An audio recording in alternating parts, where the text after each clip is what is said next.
Welcome back, y'all. It's the Geek Down. We got another video for you today, and today we're going to be talking about the infamous Spurs 2024 NBA Draft. Let's get into it.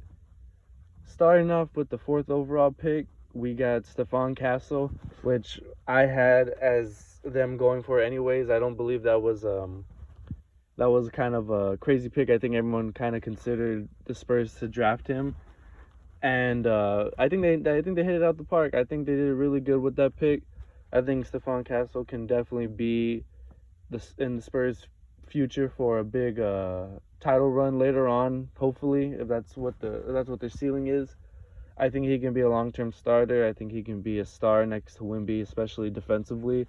I like the pairing of Castle, Vassell, Sohan, and Wimby together on a lineup. Although I think the shooting does need to improve for that to happen, but the defensive upside is it's crazy.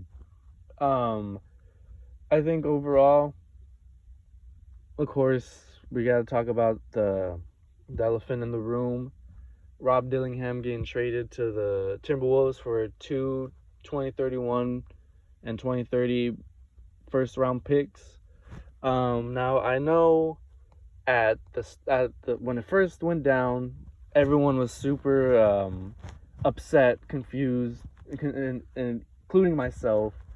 And honestly, I really did want Rob Dillingham. I said in the last video, I really think he could have been a good Spur, but letting it sit for a day and a half now, or about a full day, I think overall what they got for Rob Dillingham, what he could potentially be versus what they got in the trade, I think it's overall a good trade. You get two picks from 7 years from now from the Timberwolves, and they only have one pick until 2031 after this trade, and I really do think that gives the Spurs a lot of leverage. It may not be leverage now or later. We got to remember Wemby's only 20. I mean, the I know that he is a win now player out the gate, but I don't think they should be rushing anything, trading for players like I said with Trae Young and all that.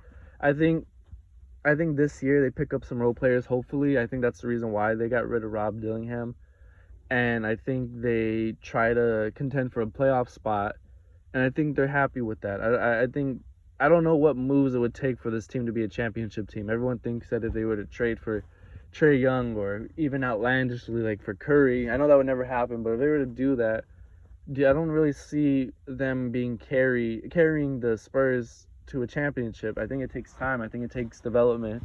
That's what the Spurs are trying to do. And although Rob Dillingham could have been a young player they could develop, we got to remember they still have Trey Jones, they still have Blake Wesley, they still have Malachi Branham, they have Devin Vassell, they just drafted Castle. How realistic would it have been for Rob Dillingham to get meaningful minutes on a roster like this? Not to mention he's a bit undersized.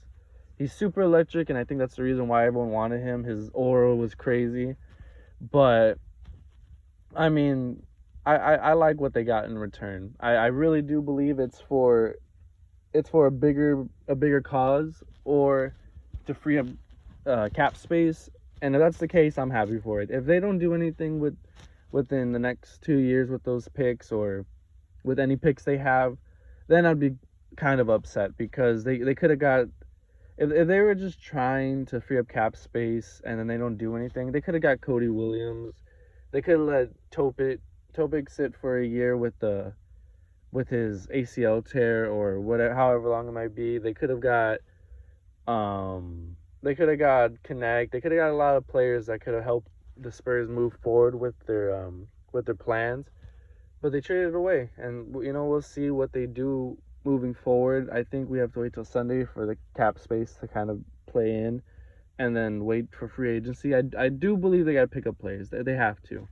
This team, they didn't win too many games last year, and the only improvement would be players getting a year older. Wimby improving, we'll see how much he really improves year to year. Because I mean, coming into the league, no, I don't know if anyone expected this out the gate. So I'm very intrigued to see what he brings next year.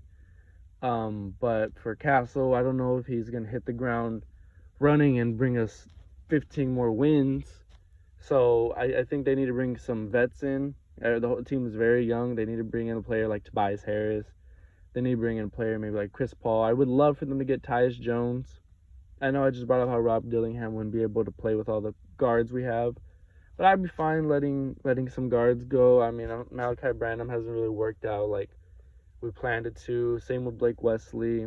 I think we would improve greatly with Tyus Jones, especially with the chemistry that he's got with his brother. I think that's just very interesting. Um, for Harrison Ingram, I'm a little intrigued by him too. Second rounders, I mean, you're really taking flyers on them, so we'll see at that point. But other than that, I believe the Spurs. The fans are really upset that they got Castle and traded away Dillingham, but they're making it seem like they didn't draft a player to begin with. Castle is a great player who I think has high potential when it comes to being elite in this league at certain aspects. And overall, I think they did good. We gotta see what happens with the Rob Dillingham trade if it was for a bigger cause. But other than that, I think they did good. And that's all today, folks. Thank you for watching. Subscribe, hit the like button. I hope y'all enjoyed this video, and I'll see y'all next time.